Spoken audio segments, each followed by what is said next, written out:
Days into his presidency, Joe Biden makes it clear tackling racial inequality, injustice, and inequity is a priority for his administration. He's chosen what is perhaps the most diverse cabinet in U.S. history. Yesterday, he signed executive actions establishing a commission on policing, ordering improvements in prison conditions, and mandating HUD promote equitable housing policies. The president also signaled understanding of the spirit of the resurgent racial injustice and justice movement by acknowledging that white Americans could never fully appreciate the historic pain felt by their black compatriots, an experience shared by many other citizens.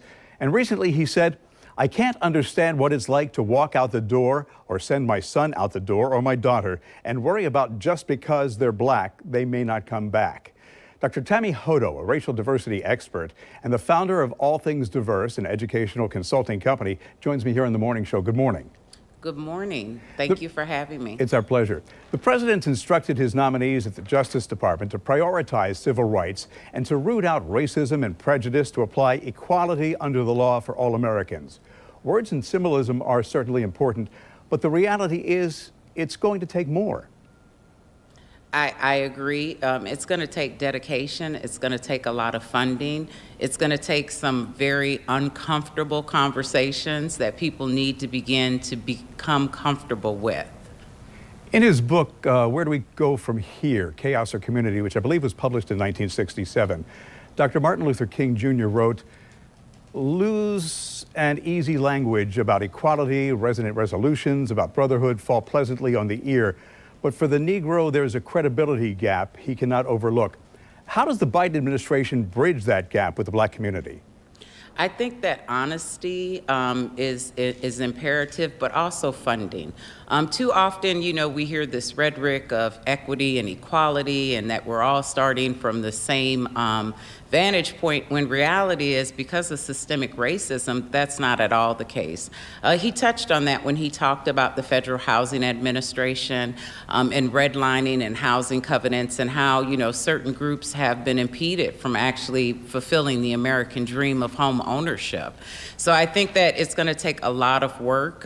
There's going to have to be relationships that are going to have to be built, and we're going to have to be very transparent with those relationships. And look, we can't ignore another reality. Serious reform is going to require massive funding. Biden's dealing with a narrow majority in Congress and Washington's fractured political scene in a post-Trump era.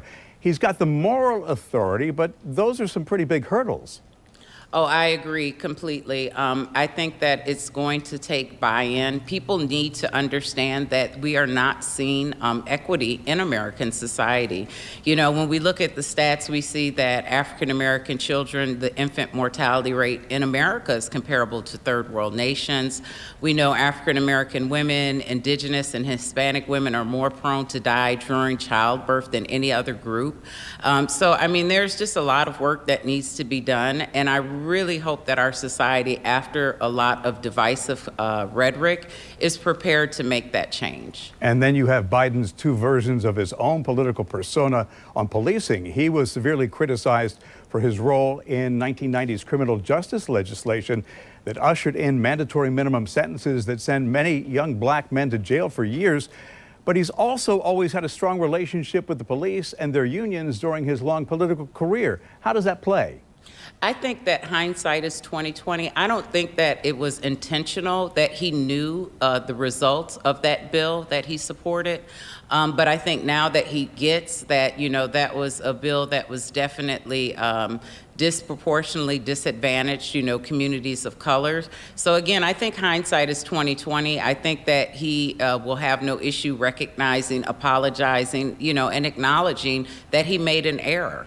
And if you had a crystal ball, realizing Joe Biden seems to have the moral authority of having won office against a president who tore at this country's racial divide with a hard line on a law and order campaign based on false claims that Biden wanted to dismantle policing as it's currently known, how do you think this all plays out?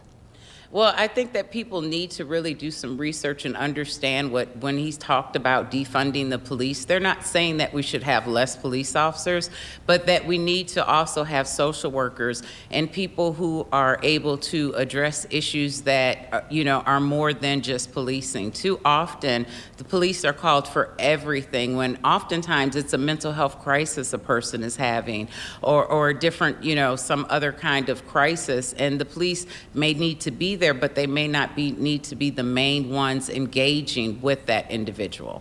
Dr. Tammy Hodo, thank you much for your time. Thank you.